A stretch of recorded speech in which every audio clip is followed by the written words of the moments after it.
এতটা শ্রদ্ধা, এতটা জনপ্রিয়তা আমার কাছে মনে হয় না যে বঙ্গবন্ধুও পেয়েছিলেন যেভাবে আগস্ট মাসের ২০২৪ সনের আগস্ট মাসের ৮ তারিখে ডক্টর মোহাম্মদ ইউনূস পেয়েছিলেন। তো যা হোক, সেই জনসমর্থন, সেই ভালোবাসা এখন অনেকটা বুমেরাং হয়ে পড়ল।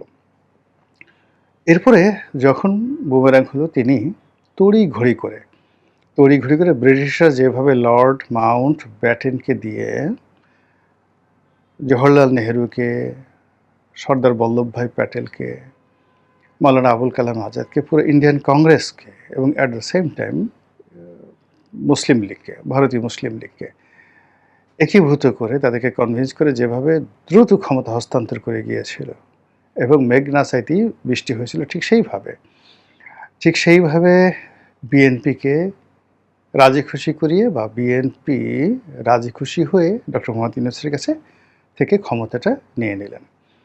যা আমরা পর্দার আড়ালে কি হয়েছে জানি না, কিন্তু যা আমরা অনুমান করেছিলাম যে সেখানে তার ফিরে আসার হয়তো একটা দেন দরবার ছিল, একটা স্কোপ ছিল, হয়তো রাষ্ট্রপতি রূপে, হয়তো আরও বড় কিছু ন্যায়পাল রূপে, এরকম ইত্যাদি নানা প্রক্রিয়ায় তাকে সম্মানিত কোনো পদ পদবিতে ফিরিয়ে আনানোর সুযোগ ছিল। তার সঙ্গে সঙ্গে একটা লোভ ছিল, লালসা ছিল, কামনা ছিল, বাসনা ছিল।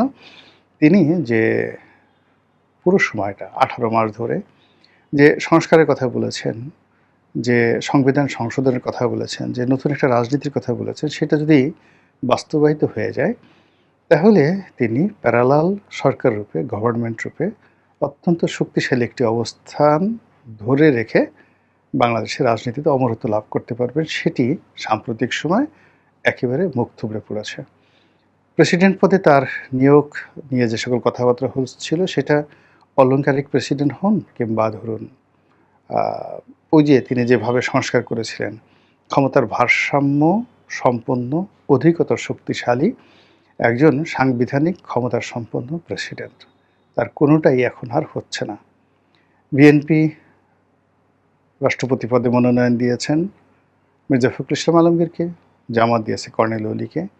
আর এখন যদি মানে এই বিএনপি এবং জামাতের উপর কোনো অলৌকিক ক্ষমতা ভর না করে, অর্থাৎ আজরাইল এসে একেবারে এদের গলার কাছে এসে হলকুম চেপে ধরে বলবে এখন ডক্টর মোহাম্মদ ইউনূসকে সেই রাষ্ট্রপতি পদে নিয়োগ দাও, এরকম যদি কোনো ঘটনা না ঘটে, তাহলে এখানে আর ডক্টর মোহাম্মদ ইউনূসের ফিরে আসার যে সম্ভাবনা, এই সম্ভাবনাটা নেই। ফলে কি হলো, তার প্রথম প্রকল্প ক্ষমতায় আসা, দ্বিতীয় প্রকল্প হলো ক্ষমতায় ফিরে আসা। এই দুটো প্রকল্প একদম 100% যে ব্যর্থ হলো, এটা আমি মনে করি ডক্টর মোহাম্মদ ইউনূসের বিরুদ্ধে শেখ হাসিনার একটা নৈতিক বিজয়।